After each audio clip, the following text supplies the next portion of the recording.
Om Jayanti Mangala Kali, Bhadra Kali Kapalini, Durga Khyama Shive Datri, Swaha Swata Namostute,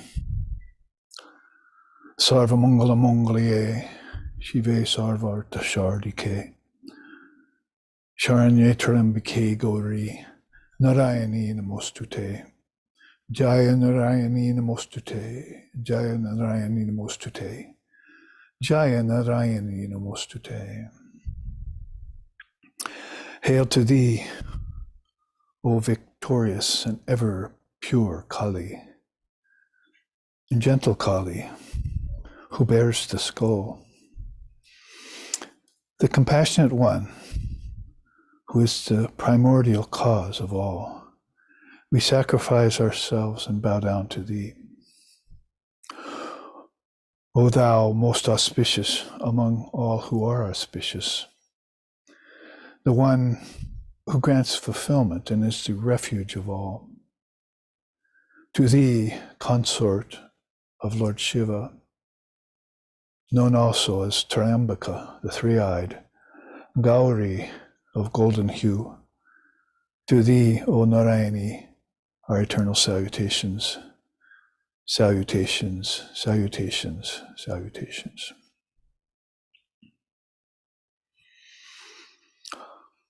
Om Sahana Vavatu, Sahana Bunaktu, Sahaviryam Karabhavahai, Tejvasvi Navaditamastu, Ma Vidvishovahai, Om Shantihi, Shantihi, Shantihi.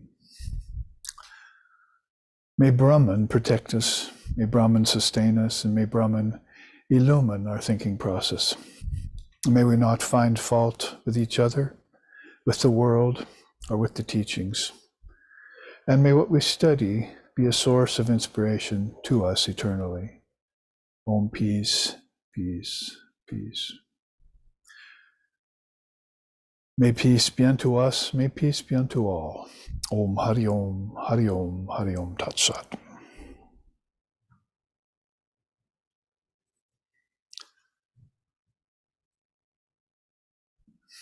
On this day, which happens to be Kali Puja, we gather to worship her in many ways. In particular, one that we will engage in for the next hour or more is going to be her Jnana wisdom, and it's going to be focused in the discipline of, or darshana of Tantra. And as it has been for the last 2 Sundays and will conclude next Sunday, 4 classes on the Tantra sadhana, and some of its teachings, a handful of maybe its most essential or important teachings, that have to do with Shiva and Shakti, basically. And today we'll focus in a little bit more on them. We've been using the word Sadakhya because that's one of the 36 cosmic principles, also called Sadashiva, depending on which system of Tantra you look at. Pratyabhigya or Kashmiri Shaivism, other different beautiful systems that studied and came forward and perceived within themselves these cosmic principles that were no doubt there in Lord Kapula's time, but he took the time to enumerate those that came out of the cosmic mind, Mahat, right on down to the element Earth, so that, and in sets of 5s, as we know, that system of sets of 5s that's even mentioned in the Upanishads.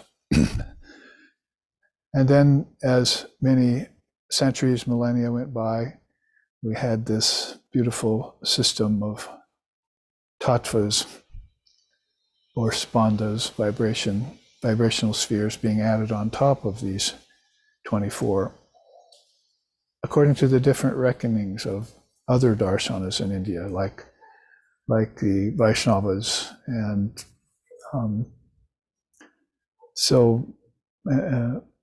cosmic principles also were there in Buddhism, and some bit of change in these systems as they went on through time, but basically we can look back at them and collect them and learn from them, perceive that there are, you might say, tattvas that get more and more toward the sentient. And until it reaches this upper tier of what we were calling last week the purest order. If you remember, we looked at the impure order of things and the fourfold mind was classed amongst them, the antakarana, the inner organ, which has produced all of this by its vibration, in accordance with the Shakti, of course. And then we looked at a pure, impure order.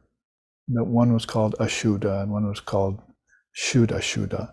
That is, so then there were some higher spandhas, and again, using that word, it's a vibrational sphere within you, that were of mixed purity and impurity. That is, they were closer to Shiva and Shakti, Sadakhya and Ishvara, Sadashiva, which are the topmost tier of those cosmic principles.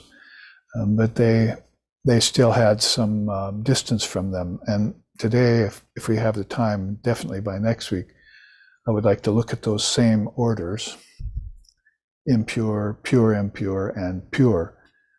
And then, of course, the purest of the pure in terms of living beings rather than tattvas or principles, that is, stations or where laws and powers reside.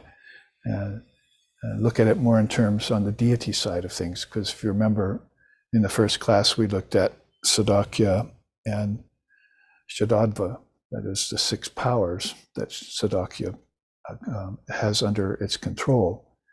As we said, in order to introduce things into the realm of form. So even Lord Patanjali, many millennia and later, was talking about this divine Mother Shakti who was taking transmigrating consciousness and bringing it back to its source and stripping nature and the form that nature produces along with the mind's assistance away from that soul, so that it can involute, is a good word, because we're so preoccupied with evolution and in today's way of thinking. So the soul could then separate itself like wheat from chaff, or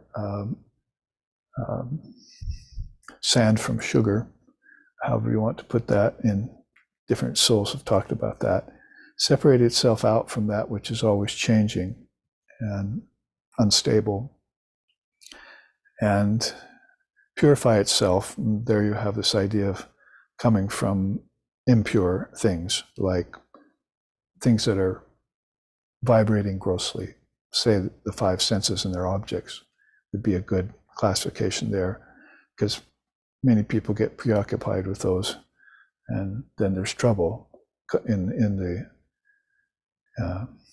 the name of suffering and so forth that comes along.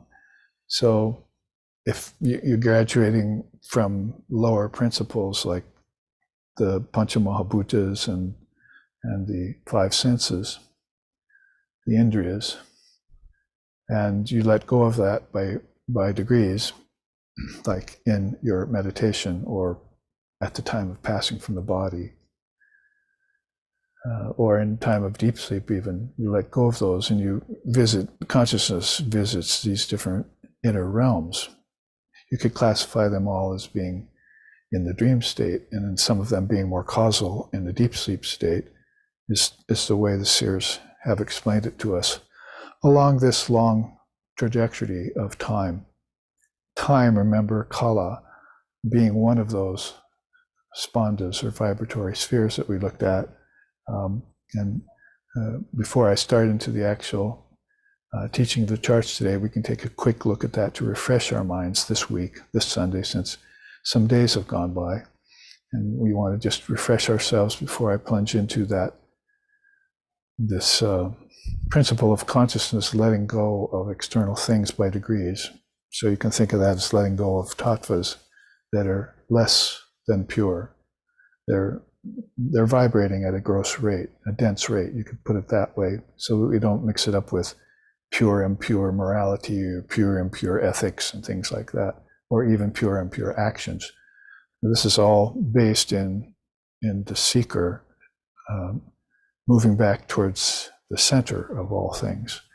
The center being the self, of course, but along the way it's going to find out that there are so many things within itself, and not just in the ego self, because that's part of the impure order. It's going to let go of the ego self too, the ahamkara, we talked about that, and it's going to go deeper, and it's going to find itself in these higher spandhas or deeper spandhas that vibrate more and more subtly.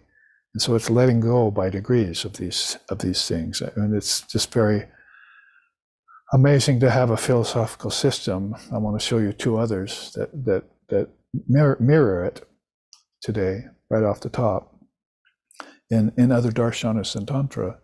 And very beautiful to have India with these philosophical systems which have described this letting go of external things by degrees, rather than just say, oh, he went to sleep, or oh, he died, oops, or oh, he forgot everything except the physical. There's a kind of death there, death by finitude, you could call that, as I've heard that said. But the infinite gets completely forgotten in that regard. So those mistakes we want to avoid, and we want to have that mind which knows that there's a source to its thoughts and senses and action, and senses, and amidst the five elements, that knows that there's a source to those actions it's doing. So the source to your thoughts, the source to your actions are found deeper and deeper within. So source to your senses are called tanmatras, by the way. And I've often showed charts on the tanmatras, which are also principles deep inside. If you were dissolving the mind by degrees, you would find the tanmatras, says Swami Vivekananda. And most people today have forgotten about those, basically because they're preoccupied with externals and need to become focused again. If thine eye be single, you should know the truth is probably one of the only ways in which we can explain to Western and Middle Eastern ways of thinking in religion, especially those religions that don't have a deep philosophy of based in truth and higher wisdom, but just pretty much go on faith and devotion and so forth, which is good. But that's the advantage to having Mother India come forward with systems that propose these different ways of these different darshanas, way to see yourself and see the Lord and become one with the self. I and my Father are one kind of thinking of the great souls. And also, aham brahmasmi, I am that Brahman. I am that innermost of all essences, all existences. Hard to say, you can't turn that into a tattva, a principle, because all principles are in it and come out of it by its power, which is Shiva and Shakti here we're talking about. Shiva is the existence of everything, but he's inactive, just like Brahman is in Vedanta. So Paramashiva is just, like Sri Ramakrishna said, without her, and he points to his divine wife, Shisharda Devi, I can't even lift my finger. So he's not just talking about around the house where she does the cooking for him and everything, because he's happens to be in samadhi at that time and can't move. But he's talking about philosophically how without the Shakti principle, Shiva can't do anything. It's just all existence, and it's pure. It's the purest of the pure, as we looked at last week. So we want to then look at essence. So that's how Tantra explains it. Shiva is existence and Shakti is essence. And existence precedes essence. So existence is Sat, Chit, Ananda kind of thinking.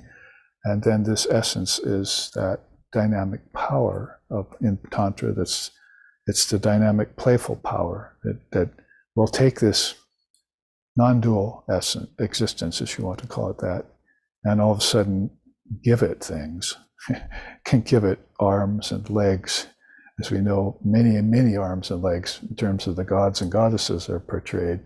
It can give it mind, and it can give it five senses, it can give it the five elements at a very primal level, and then down on earth too, not only in the deep sleep state as seeds, but in the dreaming state as subtle forms, and then in the waking state as actual gross forms. She will turn Shiva into all that, basically. In the Tantras, that's said, Parama Shiva, the purest of the pure, transcendent of everything, by the help of that Shiva Shakti principle, his Shakti, Sadakhya we're calling it here, or Sadashiva, becomes the 36 cosmic principles. That gets projected, and he turns himself, she turns him into those things. And if you think back on your teachings of Shakti, you can see that she has, well, in some systems, three kinds of powers. She has the power of will, Icha Shakti. She has the power of wisdom, Jnana Shakti. And she has the power of Kriya Shakti, spontaneous manifestation, putting things into motion or action. So all these three, there's another one called Artha Shakti, which has a facility of the ability to produce substances.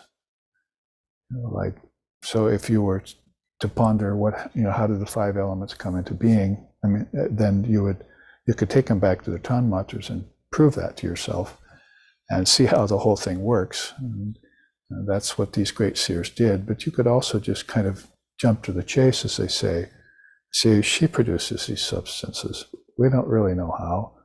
And certainly science doesn't know how, because they're thinking that they have their own power of appearing.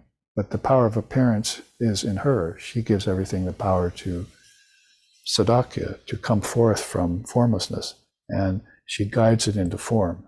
She does this with great souls.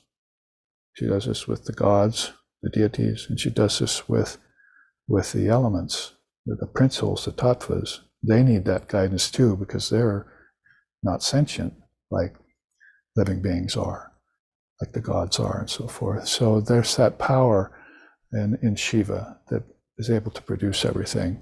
So here on Mother Kali's special day, it's very good to be looking at the principle of Shiva and Shakti and thinking of it in terms of existence, which always is. It's existence means it belies non-existence.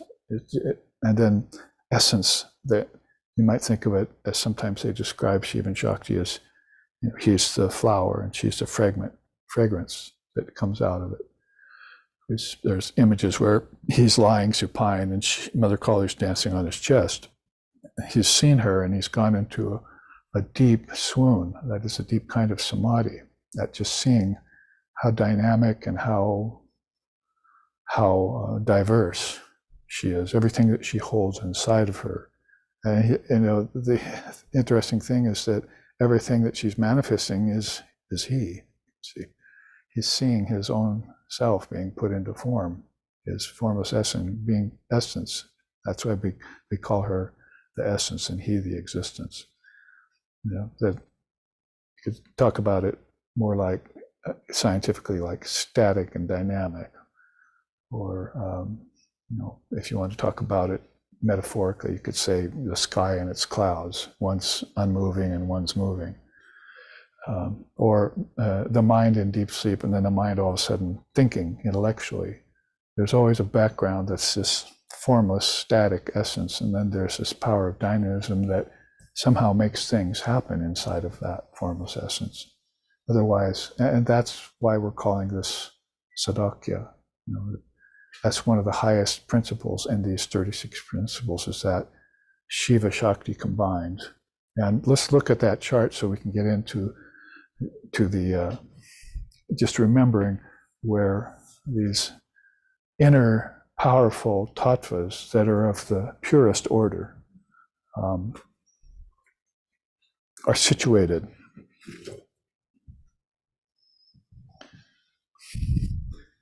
And we won't go through these again. I just want to refer to them quickly. The one you're seeing right now has all 36. The 24 that were a gift of Lord Copula are here.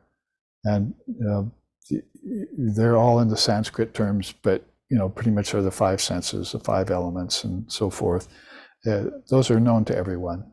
Tasting, touching, hearing, seeing, smelling, earth, air, fire, water, ether.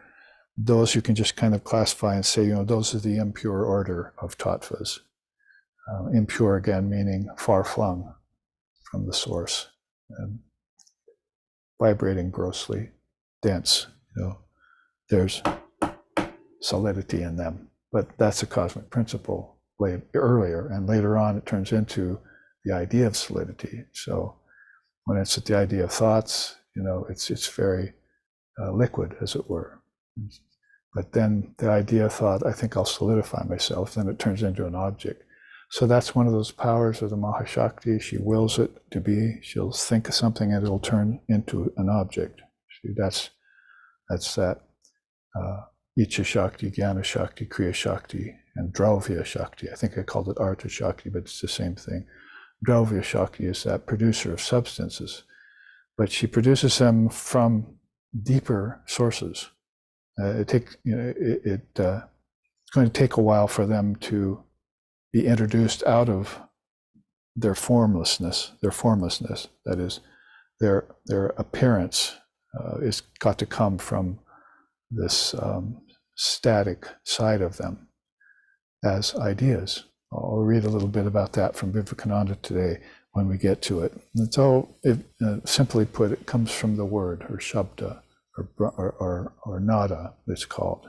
And you can see that right here. You can see at the top, Shiva and Shakti, right there at his forehead, are these 2 greatest of all principles. And there's the powers, Jnana Shakti and Kriya Shakti and Icha Shakti on all 3 sides of them. And so those are the powers that they use. And there you see Sadakhya coming next with the word, which is basically Bindu, Nada, and what's called Kalatita. And there's Ishvara and Sadakhya on either side of them. Sadakhya being what we're talking about. Out of Sadakhya comes all of these principles, and it's the controller. It's the inner controller, immortal, seated in the heart of all beings. And that's Shiva Shakti's power, particularly Shakti's power of turning things from form into formlessness, or taking them out of the realm of mere ideas and taking them into the form of solid objects and actions.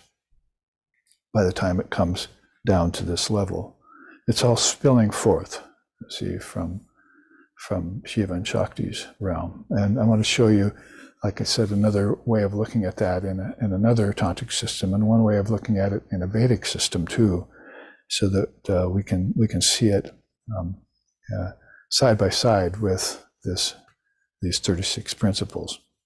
And then there you see things we talked about last week. Vidya, Shuddha Vidya, the highest wisdom, and then Vidya, the downsizing of that into that knowledge that can be understood by the intellect, buddhi. And all of these are connected in the tantric system. These lines show different connections where they have their source back in these higher principles. So a beautiful way of having this available to us, like we were talking about last week, raga, power of attraction. Where does that come from? Why are we attracted to things? And of course, why are we averse to things too? And then what causes everything to happen? One of her powers is called Karyamaya, and that has to do with karma, is the cause and effect of a thing.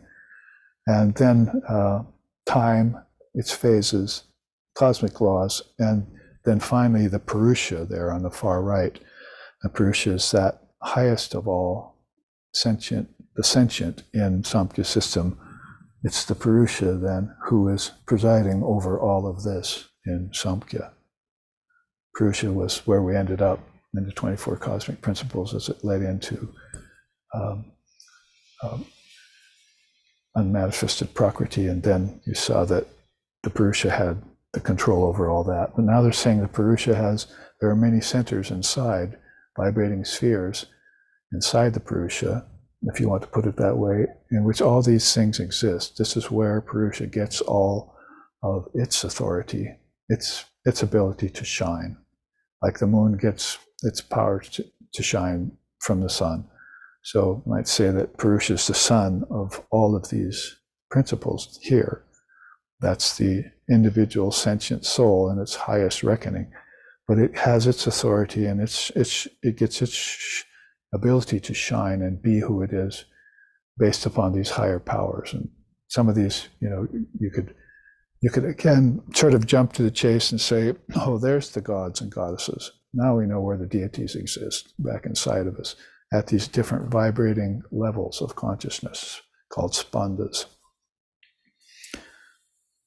So I hope you remember and you've looked back and you can see this chart. Of course, it's in our Footfalls of the Indian Rishis book, which you can get a copy of and make a deeper study with the commentary. Let's look again at what we took next, which was the simpler look at the upper part of this chart. The lower part should be fairly well understood to us, but we're still having questions about the intensity and the involvement of all of these upper 12, you see, which adds 24 to 12, which adds that 36. So there you see what we looked at next with the Shiva Lingam behind it. From the bottom up, there we saw the Purusha, as I was just talking about, the individual soul. And that's Vidya of the impure order, has these powers, raga, has these cosmic laws, niyati, and then Vidya, the cognizance of awareness, of differentiation, knowledge, basically, of the difference of things. Going deeper, kalas, it's there in the wheel of time. That is at the source of time. Time has cycles like yugas, and so those have a source too to them in the great realm of Shiva Shakti. And then Kala itself is the concept of time, as the very concept. And then Maya, from which all these 4 or 5 come out of, is there, you see. And so we're just taking it inwards to our subtler and subtler level. And you might say by this time we've reached what they call causal. We've gone past just stula, which is gross, and we've made it to sukshma, which is subtle. And now we're getting to karana, the causal of all things. And by about that time, then you see that the non-dual state of pure knowledge is there beyond Maya. So that's one of the kind of the classical steps right there, is that you're still under the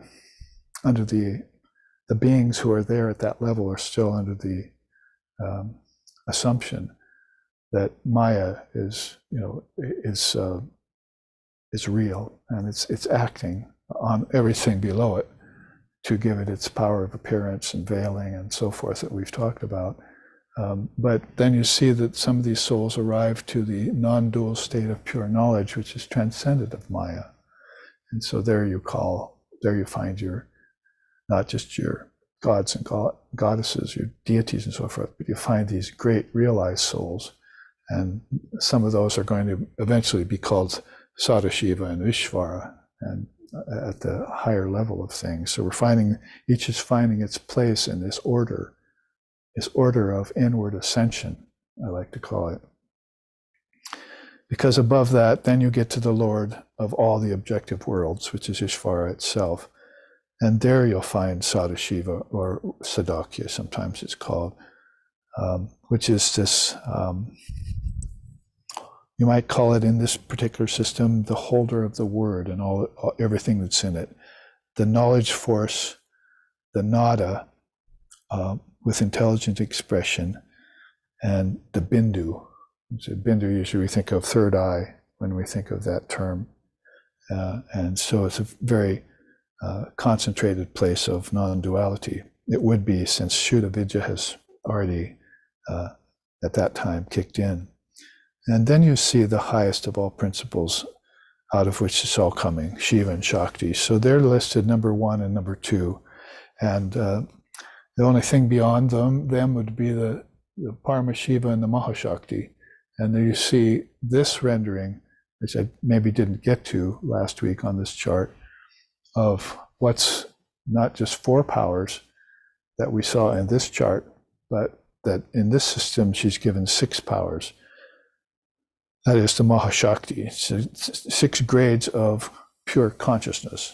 One's called Chit, or existence. One's called Ananda, or experience, to show that all experience in that is blissful, not full of misery and suffering, as was the case down in the impure order of things. And then the willpower of hers, Ichashakti. Intelligence itself is given the highest station.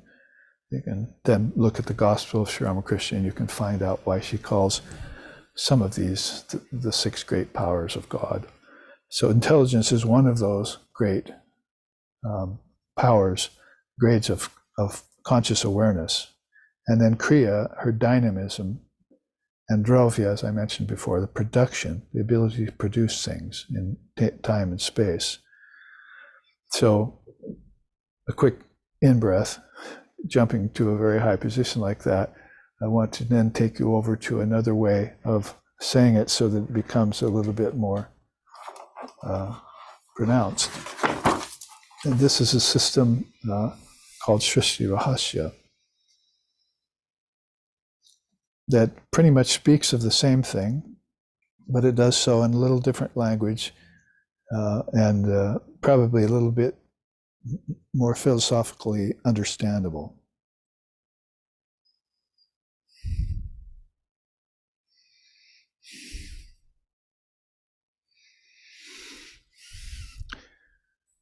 That's Tantra's secret of creation, it's called. And of course, we're using the word creation here to mean projection, not as in creationism, like we think about in the West, that something can come out of nothing. But basically, I think this is the secret of how everything gets projected from Shiva and Shakti and so forth. So keep in mind these 2 charts we just looked at and their 36 cosmic principles, and see the correlations here, which are deeper explanations of those very things. So there's Niskala Shiva at the top, what was called Parama Shiva here. Niskala Shiva is basically, transcendent of time. It's a reality that's transcendent of time and space.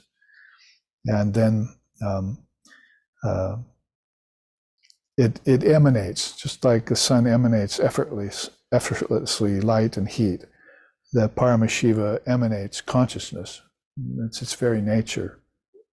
And that's why I read last week some of those quotes from the Tantras about how manifestation is in the very nature of existence. It can't help itself, as it were. It's just like, and if you look at things here that grow on earth, trees, fruit, that's this power of manifestation that's in the tree. It's in the seed of the tree before the seed's planted. Is its ability to fruit and produce leaves and grow. All of those things are invested in nature, in the things of nature, as this power that we're looking at, called Sadashiva or Sadakhya, or Shiva and Shakti. So that's why Sri Ramakrishna looked everywhere and he saw Shiva and Shakti and everything. You see, the tree was still, then all of a sudden it's moving in the wind. Basically, you can see this double principle infused, permeating everything if you watch it long enough. And you probably want to start watching it with more of a witness consciousness than a participatory way of seeing it. is when you try and engage with it, it tends to change. As the mind does.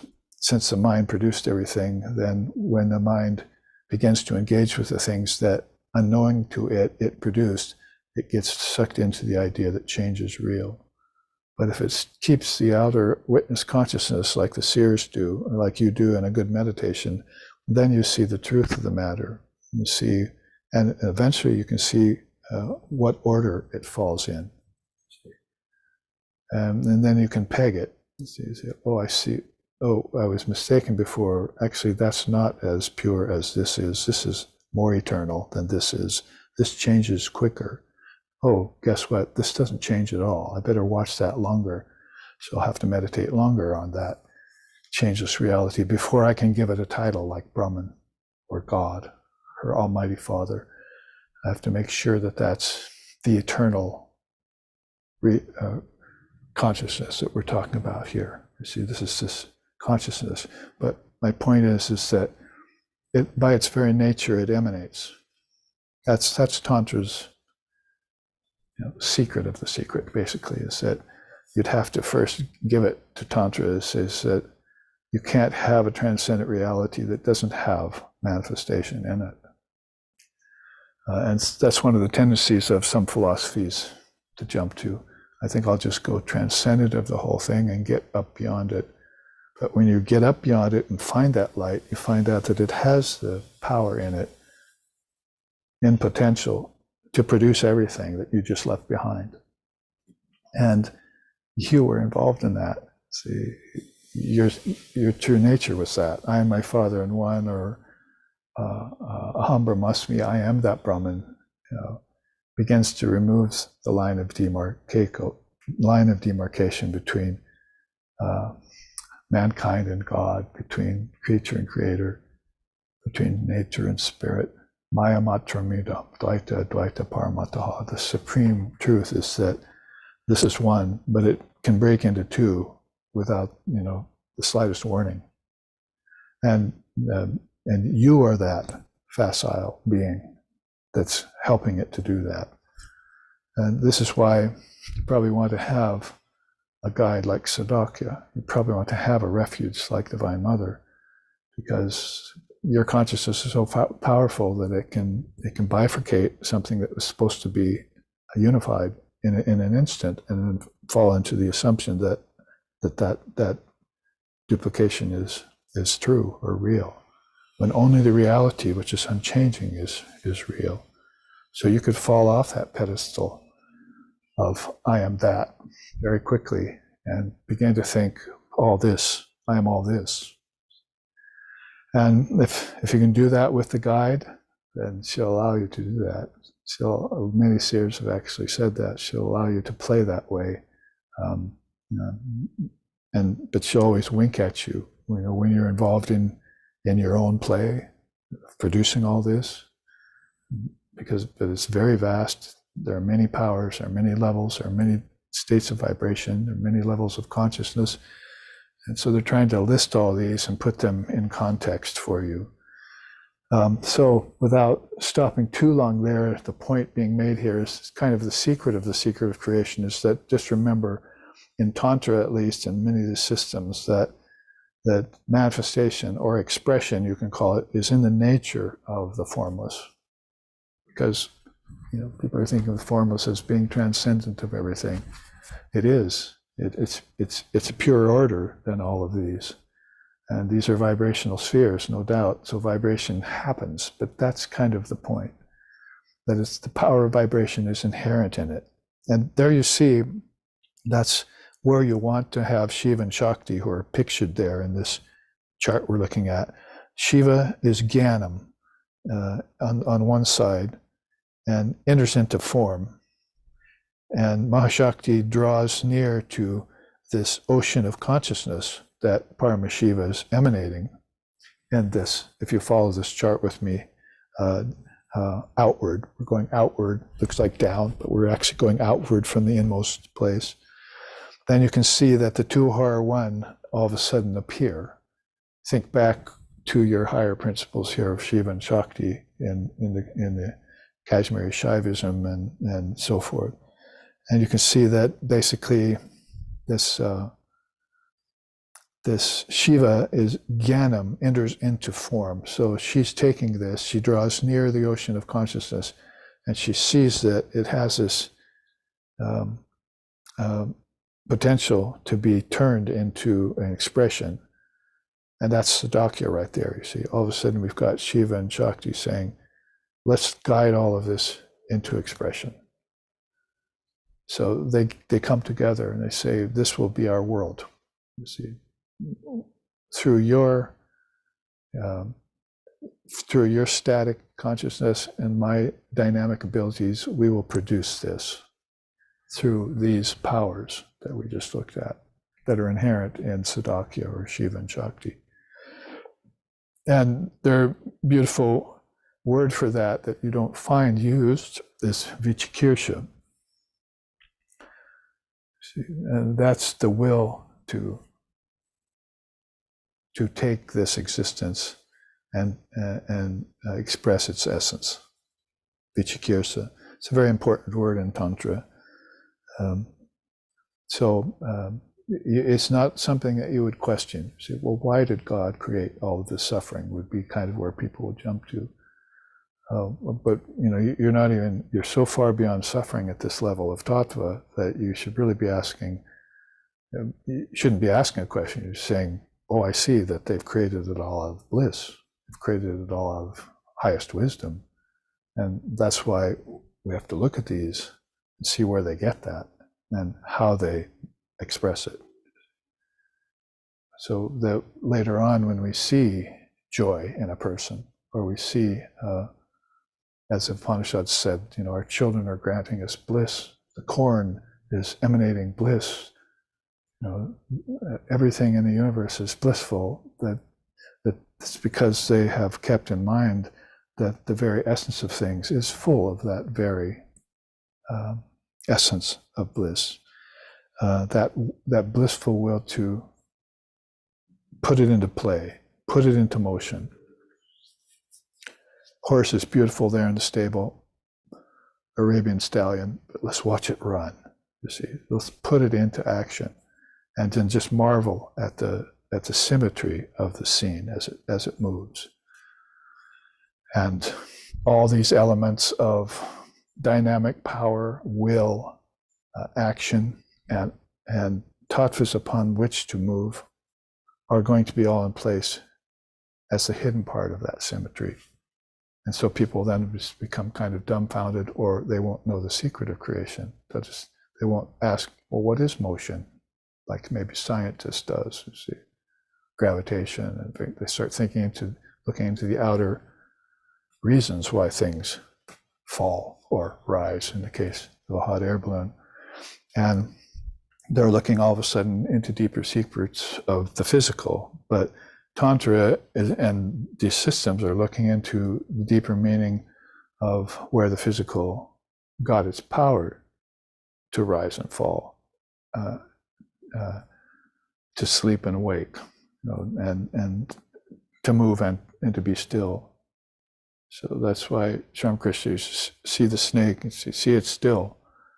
Then all of a sudden, point a stick at it, and all of a sudden it's writhing across the floor. So he said, there's Brahman and Shakti right there. I'm seeing the active and the static in the same snake. So this is like a metaphor he used for Shiva and Shakti being one, like fire in its heat, fire in its power to burn, he said, or milk in its whiteness. You can't really separate those two from each other, but you do have to look at them as two principles in one, so that you understand the symmetry of everything on a very deep level. That is, on a purer level than you're usually looking at it, because you're working with impure principles when you're working with the five elements and the five senses and the objects. Those are vibrating too densely to be classed as high, pure principles. So you'll begin to develop this idea of pure philosophy. You must have a high ideal. You must have a pure philosophy. You must have a perfect path in order to realize your ever perfect nature. They're always thinking of everything that you're using, that's perfect already. Not marred, not carrying malas, as we'll look at in a minute. Malas are imperfections. So after this will to create, then you see that's where we begin to find nada, bindu, and om. Yeah. And you can see here that, and we were talking about it in God blogs. I printed out the God blog we were talking about yesterday morning that people were marveling at who were attending there. And we see that this gets all explained very well, because we were just thinking of Om as being up here somewhere. See, oh, well, then there's Shiva and Shakti, and then Om. Or maybe Om, and then Shiva and Shakti weren't even there in some systems. But now you can see what Swamiji's talking about when he talks about Om and Omkara and Nada and Bindu. And he talks about it in three ways. I think it's worth reading here. He says, even if the whole universe was annihilated, the Shabda, which is the consciousness of the universe, the divine sound, exists in Brahman as the cause of everything. So we're slipping over to a Vedic view of things now, you see, from Tantric. At the point of creative manifestation, that's there, you see, where this manifestation, Shiva is going to be manifested into expression by Shakti. At that point, the sum total of causal entities vibrates into activity. And as the sonant material substance of it all, the eternal primal sound of Om continues to come out of itself. So we're still at a high level of that, you see. Then the causal totality comes out first from that, the subtle image of each particular thing. Then after that, it's gross manifestation. So all of a sudden, he's taking you in a fell swoop down to the realm of ideas, and then down to the realm of how ideas become objects, solid.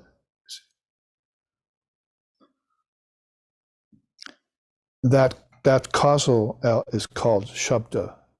That is Brahman, and that is the Veda. So he's talking about how dear and deep this system that we're talking about as Tantra right now is to the Vedas, to the Vedanta. So this is said to one of his students, and his student says, and so Swamiji looks at him and smiles and says, "Understand now?" And this student goes, "I'm lost." He said, "I don't understand what you're saying." So he tries it again. And the next thing he says is, suppose a jug breaks into pieces. Does the idea of the jug become null and void? Even if all the jugs in the universe were destroyed, the idea and word, which is Shabda, would still exist. From that, more jugs could be produced. So we're so focused on the fact that, that broke. It's, I'll never get it back again. But the idea of that, was where the thing came from. So if the idea is still there, you can get it back again. It doesn't matter how precious or how rare it is, it'll come around again in form, because Sadakhya says so. It's got an essence in its existence. See, that's what we're talking about. Shiva and Shakti, she's the essence, it's the existence. So you can go back to that essence, which is in the eternal existence, and pull more things out of it, like universes in space of time. Where are they? Right here. After Ishvara, time, space, cosmic laws, love, the individual soul, they're all there, lined up, ready to manifest themselves. They're all in potential. And that's just the secret of creation, how that just goes on, cycle after cycle. And so I broke his chain of thought there to explain that. But he says, if all things that make up the universe would be smashed into atoms, the idea or Shabda representing them, all in consciousness would still remain.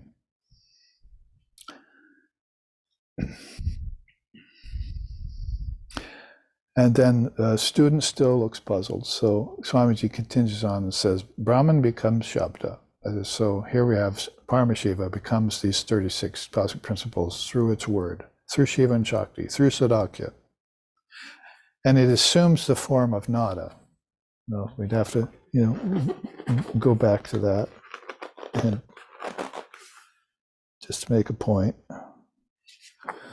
It assumes a form of Sadakhya, see there, right there, and assumes a form of nada or om.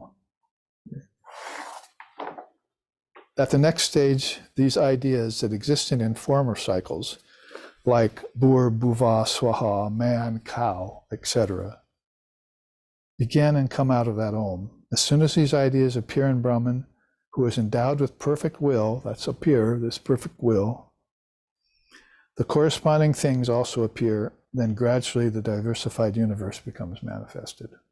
So we haven't gone through all that in this chart, but we definitely did go through all of that in this chart, as we saw how all of these things came manifested out of the will, out of Brahman, with his will, which is Shiva and Shakti or Sadakhya, and turned into all the manifested universes. And he's saying, Christ the stars to atoms, unhinge the universe. You'll never be able to change that ability of Shiva and Shakti to continue to manifest and express the beauty and the bliss of Brahman or Paramashiva. You can never alter that. That's set.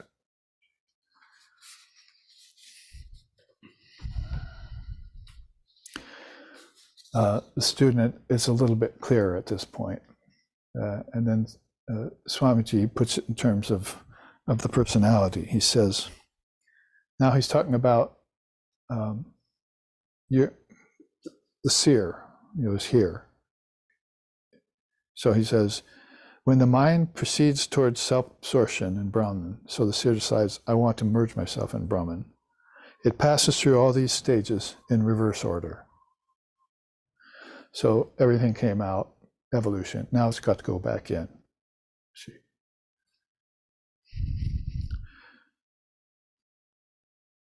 And it passes through all these stages in reverse order to reach Nirvikalpa. So that's the highest samadhi in Vedanta. In the process of entering into samadhi, first the universe appears as a mass of ideas, all of these ideas, like the cosmic principles, knowledge that everything got formed out of, time and its phases, and time itself, and the Maya which it all got produced out of. All of this is taken back and seen as, oh, those were ideas in the cosmic mind of God.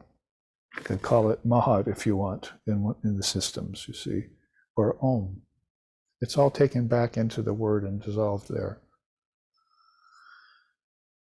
So first the universe appears as a mass of ideas, then the whole thing loses itself in Om. So he's talking about the seer going back to immerse everything that has become solid into a realm of ideas, and then those ideas will then go back into the word. So you're talking about taking the gross into the subtle, taking the subtle into the causal, and then all of a sudden, what happens after that? Then the seer slips into Nirvikalpa Samadhi. Because he says, even then the word melts away, and then comes the experience of nada. So we have to look back at the chart. If we had all these charts somehow on the same page and in our minds, then we would see how this happens. Nada is a very high level of the word, and so it's just being shown here where it is. It's a subtle nada, see? And the subtle bijam. That nada is the love vibration, or the intuit sound, that is the innate sound to everything. And the subtle bindu are the tattvas in potential. So all of these things in Tantra then are produced out of this great love that Shiva and Shakti, when they come together, they make a sound. See, it's like they see each other and there's this sound of delight when they come together. That's Om. And first of all, it's the vibration of intense love of Shiva and Shakti will then turn into all of the worlds in space and time. All the tattvas that we look at here are vibrations at a very high level, spandhas, and as we looked at. And then comes the experience of the nada. After that, the mind becomes merged in Brahman, and all is done. All is peace, he says.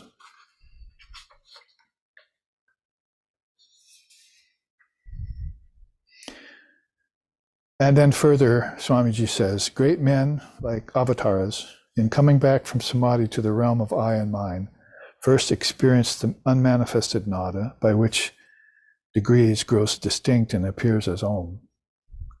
Then from Omkara, the sound of Om, that is the cause, what happens from Om, the subtle form of the universe as a mass of ideas becomes experienced, and at last the material experience universe comes into perception. That's a realized soul coming out of samadhi and seeing the worlds again. You read the Gospel of Sri Ramakrishna, you can see then you can understand more how Sri Ramakrishna came out of samadhi in front of people and then couldn't recognize things for a while, as he had been in this state that's even beyond the vibration of the word.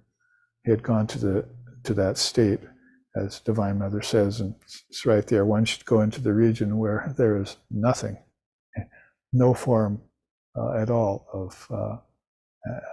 of detected at all. Go into that state and meditate upon me with perfect concentration. So when Sri Ramakrishna did that, then Swamiji's watching, and later on he checks the philosophy and he sees how Sri Ramakrishna, the dynamics of Sri Ramakrishna is going to samadhi and coming back out. Then he understood it from the standpoint of the philosophy and the intellect. But he says, ordinary practitioners, even through immense practice, should they reach beyond the nada to attain direct realization of Brahman, cannot come back to the lower plane of material perception. They melt away into Brahman, as the scriptures say, like water into milk, like sugar crystals into tea. It just completely melted away. So this is how this explains both how the tattvas come out from Om, how the soul experiences how the tattvas come out, and how the soul leaves them, lets go of them, and dissolves them back in to the highest consciousness when that soul goes into samadhi. So these are some beautiful teachings from the Shabda Brahman. Holy Mother said, there's the path of Shabda Brahman, or Nada Brahman. She often mentioned that path of sound, which is very dear to the Ramakrishna order, basically, and the emanation of this current Shiva Shakti, which is Sri Ramakrishna and Holy Mother.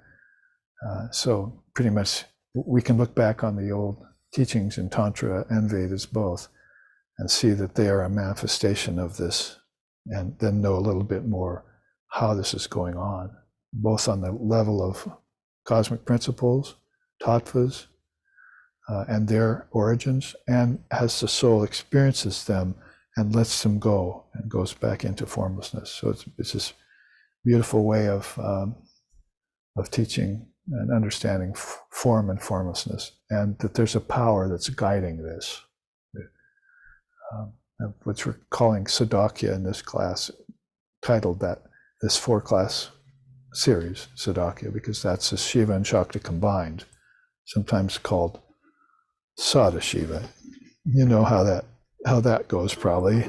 Samba Sada Shiva, Samba Sada Shiva, Samba Sada Shiva, Samba Shiva. Samba Sada Shiva, Samba Sada Shiva, Samba Sada Shiva, Samba Shiva.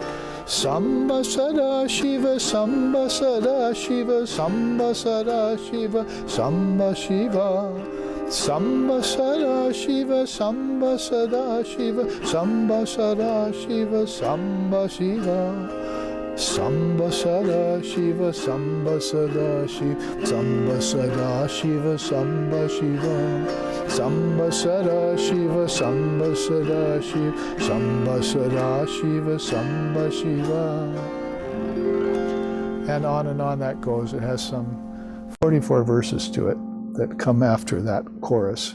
And so we've learned that beautiful teaching, and there you have Sadashiva or Sadakhya put into a song, and all the beautiful teachings that come out of that.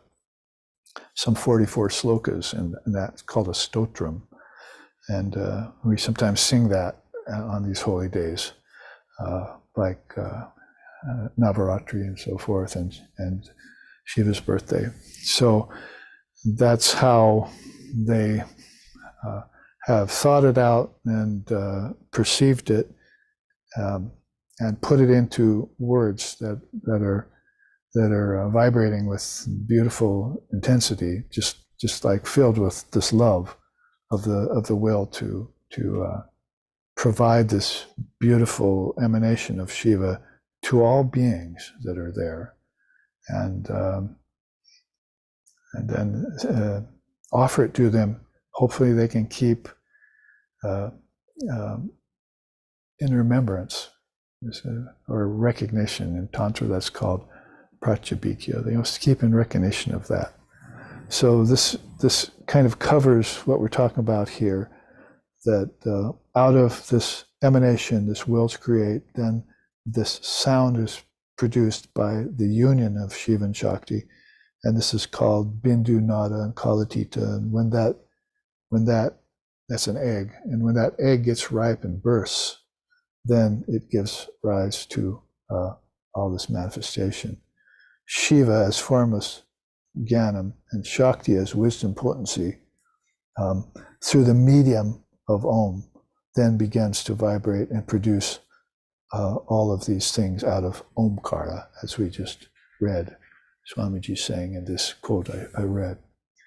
And there you see a very bare description and rendering of the tanmatras, like sound, touch, color, taste, and smell, and the 5 elements, ether, air, fire, water, and ether, and how each one, out of sound comes the ethers, out of touch comes air, out of color comes fire, out of taste comes water, out of smell comes earth.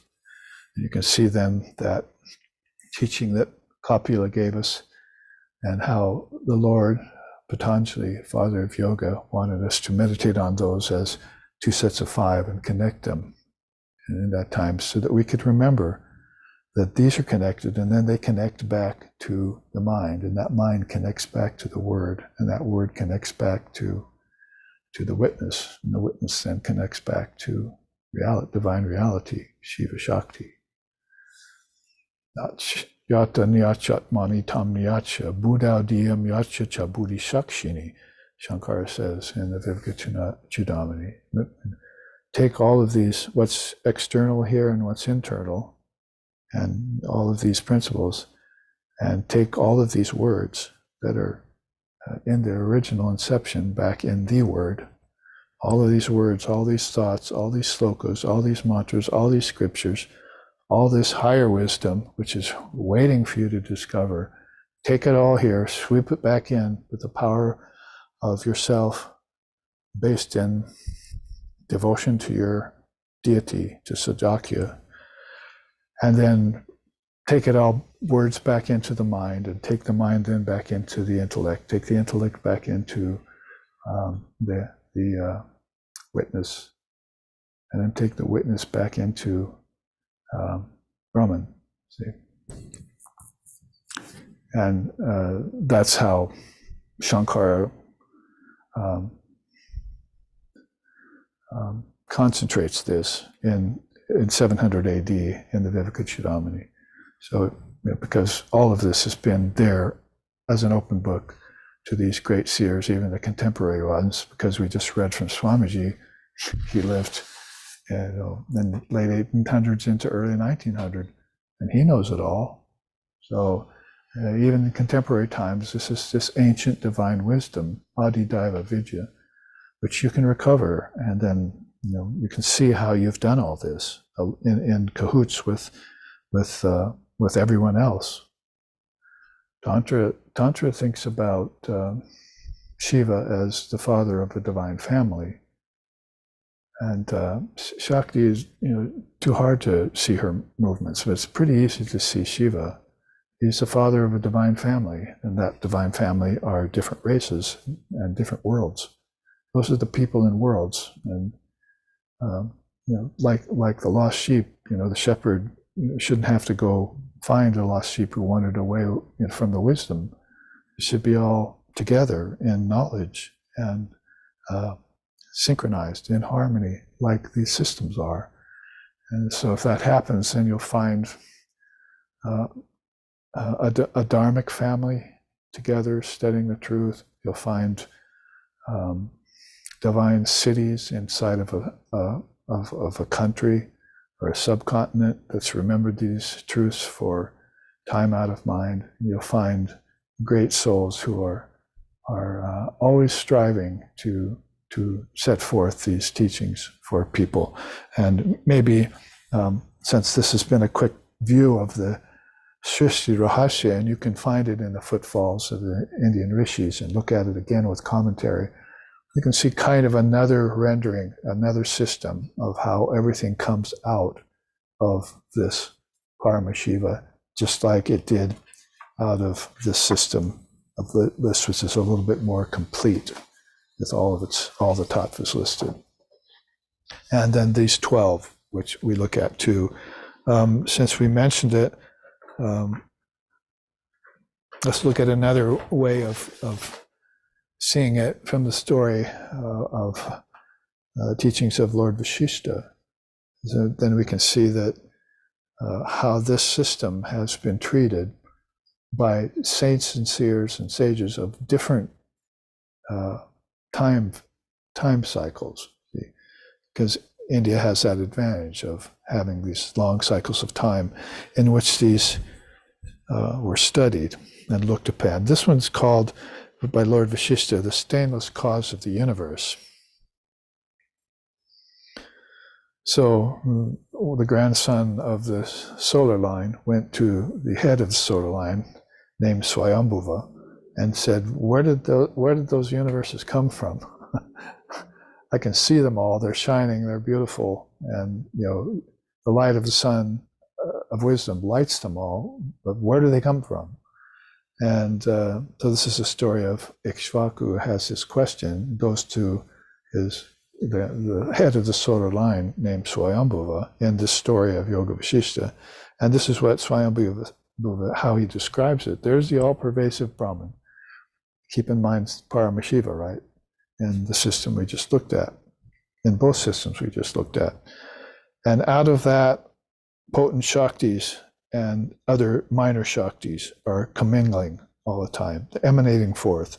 There you see the four that I mentioned originally.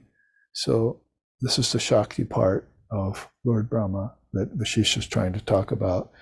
There are four Shaktis that are potent and potential in that power of emanation. Icha Shakti, Jnana Shakti, Dravya Shakti, and Kriya Shakti. Remember those? So those are very potent Shaktis that are commingling. And there's some other minor ones in there that are signified by these other circles. So then in this system, with the way that Vashishta talks about it, remember that in this other chart we were looking at how Shiva and Shakti came together and formed this by the sound of their love together, formed this egg that's called Om, or and then it burst, right? So the subtle nada and so forth, and the subtle bindu, the bindu then burst. Well, that bursting is this Hiranyagarbha, or cosmic egg, in the Lord Vashishta's way of talking about it, is that cosmic egg you could see here in this symbol, that circle around it all. And the bursting there is not just like you would think of something breaking apart and then dissolving. It's bursting forth with all the power of expression that we have seen all of these charts and these different systems try and express in their own way.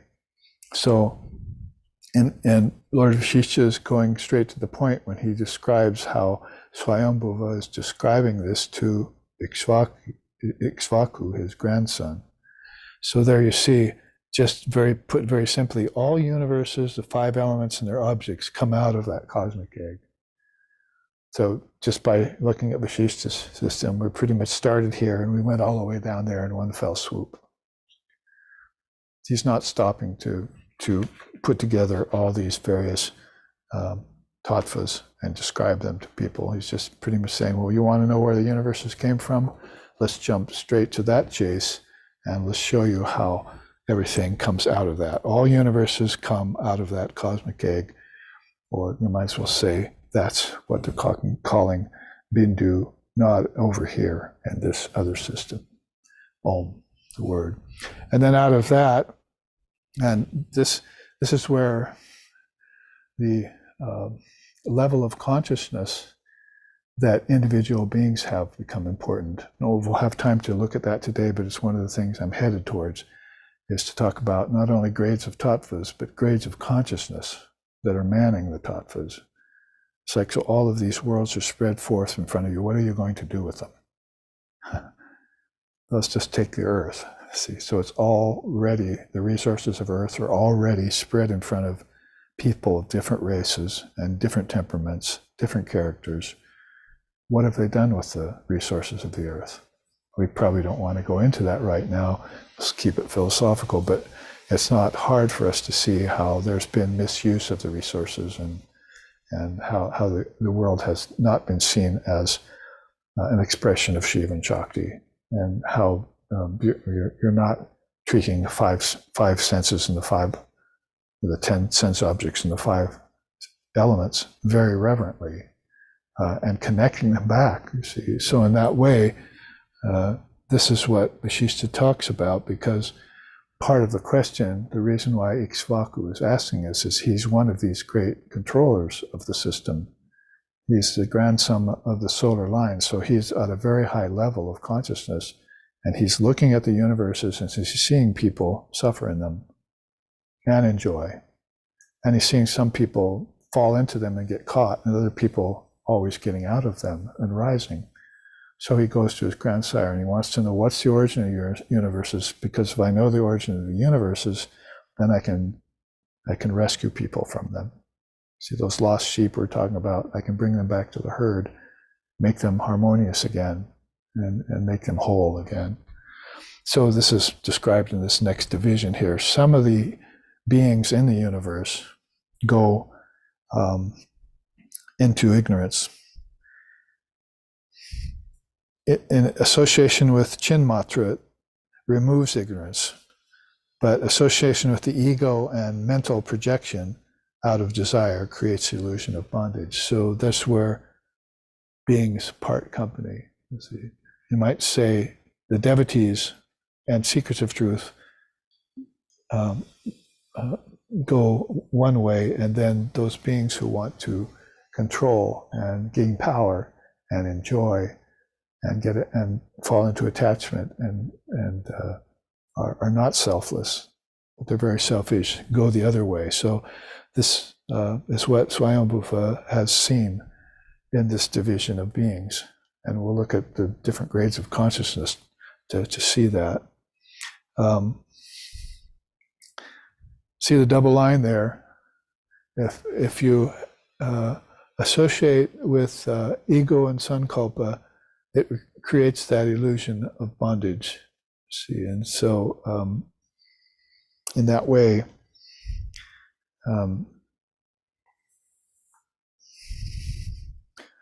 then one is not able to penetrate and destroy these sankalpas, or these mental vibrations that brought you into this state of ego, of believing the ego to be real.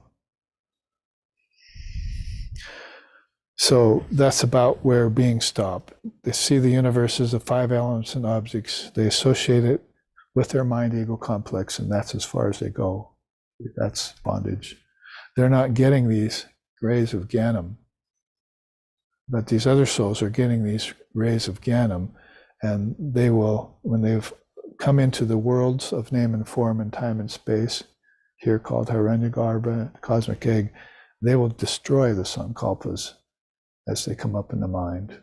That is, they won't become attached to the universes in space and time This is what Ikshvaku wants to know. Those souls that are getting free, how are they doing it? And those souls who are getting bound, what's making them get bound? If he can understand that, then he can, based on his knowledge of which direction the soul tends to move, he can maybe remove the errors in souls who are falling into bondage and getting attached to the manifestation, rather than just knowing the truth that's at the foundation of it, like going back to Shiva and Shakti, or dissolving everything, the worlds of name and form, back into Brahman, as Swamiji was just telling us. Those souls are able to do that, and they'll do it at the end of each lifetime, how many lifetimes they take. So they're being born in awareness, and these other souls are losing their awareness of that source of all things, and they stop pretty much in a cycle there called samsara, or what Buddha called the Kala Chakra, a wheel, a cosmic wheel that they can't get off of. These other souls will destroy the tendency then to get attached to the universes of name and form, and they'll focus on the Atman. That is, a teacher will come along and tell them, thou art that, meditate on this. Here, I'll put a piece of glass to your forehead, as Totapari did to Sri Ramakrishna. Concentrate there and blow away all those obstructions that are keeping you from knowing the formless reality. Return to it. And so their chitta, their thoughts, become focused on their true nature. And then the attainment of abhava, means non-existence, is kind of a rough word for that, but basically that it has succeeded in dissolving all things that were formulated. Remember, like Patanjali telling us that the primordial Shakti will take the soul back out of its transmigration period, strip name and form away from the soul, and plunge it back into liberation.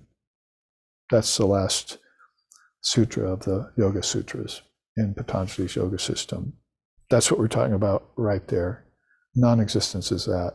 It's a stripping away of all name and form from nature, and then the letting go of causal nature, seeds, and returning to immersion in Brahman, as Swamiji just told us about in those quotes we were reading. So Lord Vashishta tells Ram, who's listening to the story of Swayambhuva tell Ikshvaka all of this, after calming sankalpas, contemplate all things with the wisdom eye of abhava, and wear it like a sword. So the next time it goes into the realms of name and form, the next time the bindu bursts, the next time Hiranyagarbha fructifies, the next time Sadashiva makes it possible, Sadakhya makes it possible for beings to come into manifestation, they will do it like they'll do it with a sword of abhava. They will sport freely in the realms of name and form and return to the source, just like this. See? So that's based on knowing that they are this, but this is happening. And the cosmic egg happening through the Mahat, or the cosmic egg of the great mind, and that what the potential danger is of that manifestation, so that he can remain steer of it when other souls are falling into it. This is sort of like two men started off searching for a destination. One of them got caught in a swamp and sank in quicksand. The other one found his way to the destination because he knew what the swamp was and he went around it. So people, in this case with the worlds of name and form, don't see them as a potential swamp or a bog that they can sink in and get caught in because of forgetting the source, and then also taking all of the manifestations that come out of Om and out of the mind to be real and possessing them. See? So this is why Swamiji said here, great souls, when they come back out of samadhi to the realm of I, me, and mine. Did you hear that when I read it? So when they come out of this higher samadhi into this realm of I, me, and mine, where people are trying to possess things, own things, and even, such things as take money to the grave, and so, which can't be done, then basically they get caught there in that mire. That's their sankalpa. There's a powerful word there, makes them forget about the secret of Srishti Rahasya, makes them forget about the stainless cause of the universe, and makes them forget about Sadakhya or Sadashiva, who's their eternal guide, who's their eternal companion, and who'll save them from that problem. So looking at 3 charts like that, you can see how it shouldn't leave you in doubt anymore about what you want to attain. Probably, if it left you free of doubt completely, you know that you don't want to attain anything because you already have everything inside of you. That's kind of the ultimate point about it. But if you're still on this sojourn, as Jesus called it, my Father's mansion has many chambers. Some of them are of peace. Some of them are of sojourn, that is travel through the world. Some of them are play in the fields of the Lord. So these souls in different simple words have also been explaining these processes to people so that they can remain free of the dangers and risks of the mind's manifestations, the mind's vibrations. The vibrations that are happening at the level of cosmic mind, you don't have to worry about those. Just try and reach back to the cosmic mind. And then you'll see the Trinity there, or you'll hear the sound of love, Om. You'll see the light of Brahman. And the game is over, see, for you at that point. You'll return automatically to your true nature. And we do have enough time that we can maybe look at the grades of consciousness. I'll probably leave that for the final class next week. So, because we started out looking at the tattvas, vibrating spheres where these laws are. So you really call the laws beings, would you? The beings should be aware of the laws. That's how you would put that. The laws are not beings themselves. So the tattvas are not actually, they're vibrating spheres of unmanifested nature and sentient matter at gross, subtle, and causal levels. But it's the beings that are, number one, operating them, providing them, like a person who made a park for children to play in. See, they know what they're doing, so they're the observer and the witness and the creator and so forth.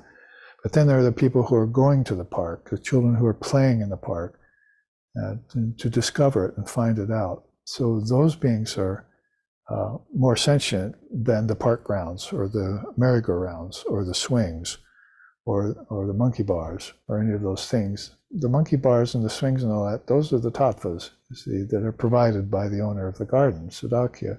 But the children who are going there are grades of consciousness, and they're going to play with those various apparatus and hopefully not forget that their mother's watching them, and they can be safe because of that and play in the fields of the Lord without this problem. So just a kind of simple way of describing, and we'll look at the grades of consciousness because they're very interesting in Tantra next Sunday to end the class. But since we have come forth to this great personage itself, this great deity called Sadashiva or Sadakhya, then we should look at Shiva and Shakti and in this way and show you some of the powers of that great being. So Shiva in this teaching has 2 Shaktis, 4 padas, and 5 functions. Padas are these great works that Shiva keeps up in these universes of space and time. We just mentioned Shankara, and then we mentioned Vivekananda and read some of his. So these are like great beings who are are manifestations and expressions or incarnations of this great work that Paramashiva, that exudes out of Paramashiva and is taken into expression through the Mahashakti, through these powers we just talked about. The quote, "The relation between Shiva and Shakti goes beyond all types of characterizations. It is a mystery realizable only in the light of self-expression as consciousness." That's called anugraha, and that's already getting us into these powers of Shiva. But let's start first with the four padas. So Lord Shiva's four great works: Gyanapada, Charyapada, Yogapada, and Kriyapada. So the Divine Shakti has those four powers, right? So when we're looking at Shiva, he has these four great works that he wants to accomplish using these four powers. And this way it's going to be put into two, called parigraha Shaktis, auspicious Shaktis he uses to do this. And so this pertains very much to the Sadakhya, the great controller of Shiva and Shakti conjoined, but it also pertains to this earth and other worlds, like Swamiji just mentioned, Bhur, Bhuva, Swaha, right?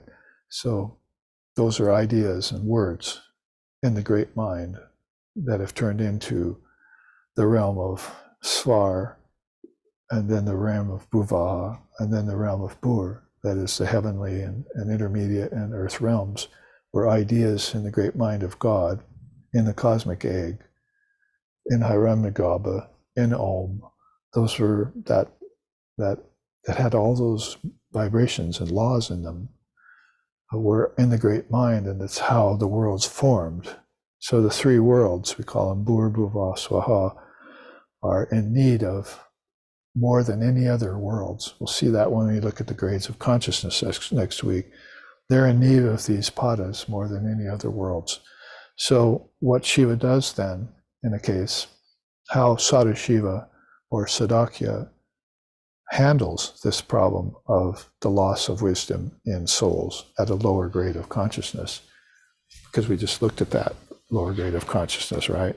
When we saw when we saw Vashishta's story of how some of these souls go off and forget themselves and forget the source of things. So they're going to want to help those people out of compassion. And so what they're going to do is, Shiva's going to make these four great works. He's going to take these on. One of them is Gyanapadas. So, and probably it shouldn't be too hard to understand if you sat here for an hour listening to me, and another hour or so last week and an hour before that, is that maintaining these philosophical works or systems in the minds of human beings in these worlds. So we're trying our best. So we're not getting a lot of listeners, but people find us eventually, and other teachers that are teaching from these great Adidaiva Vidya systems of India, these original profound philosophical systems that have been so well described here. First in Tantra, and then in Vedanta, and then in Yoga Vishishta. So you can see they're all thinking about this, like they're all in Sadakhya. They're all in Sadashiva, saying this is a work we have to do and keep it going no matter what world we're in. And if the better and more deeper wisdom we're in, the more we can put this forth. So maintaining philosophical systems would be, well, the first of these great directives that Lord Shiva's involved in. We want to keep these systems there for people, so they're hearing them all the time, so that they know that there's a source to go to and how to get to it. And they can study and meditate and use the four yogas, for instance, as Neo-Vedanta would tell us. And then Yogapada, underneath it, is encouraging spiritual disciplines. So obviously people hear the truth and walk away. And then they say, well, I understand that. Maybe it's intellectually, or maybe they don't understand it fully.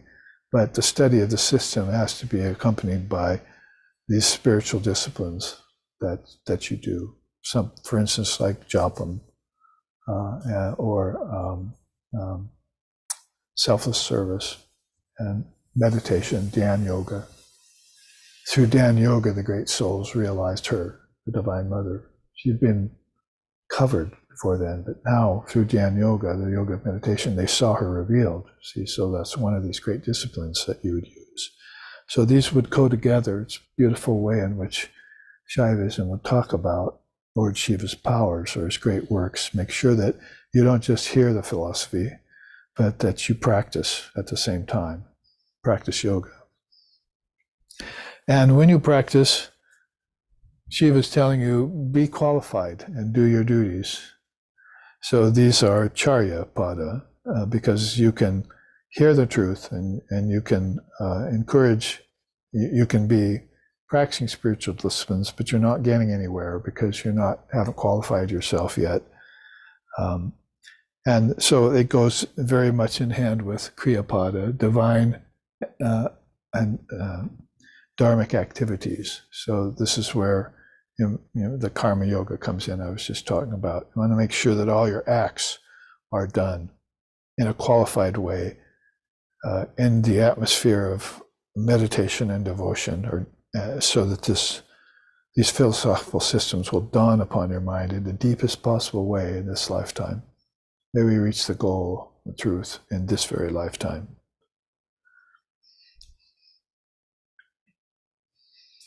So having stated in this chart the four padas, next week we will go to Shiva's two Shaktis and see how they help him keep these four padas in the world for people to study. And then there are 5 functions to look at, the 5 essential functions of Lord Shiva here in the world.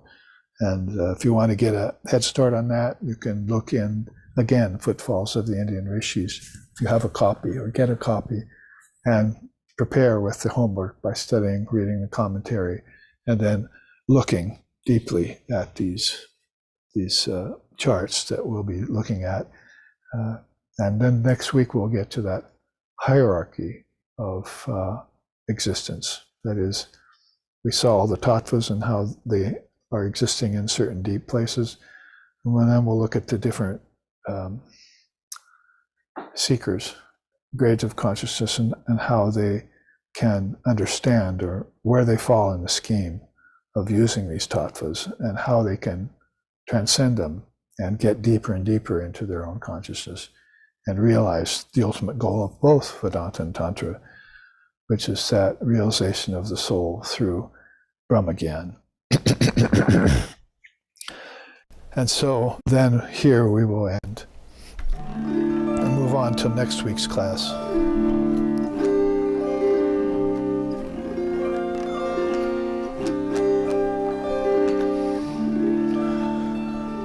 Jananim Sharadam Devim Ramakrishnam Jagadgurum Pado Padme Shrite Shritva Pranamami Mahur Mahur Pranamami Mahur Mahur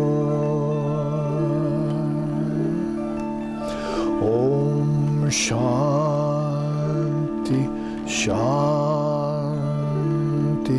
Shanti Hari Om Hari Om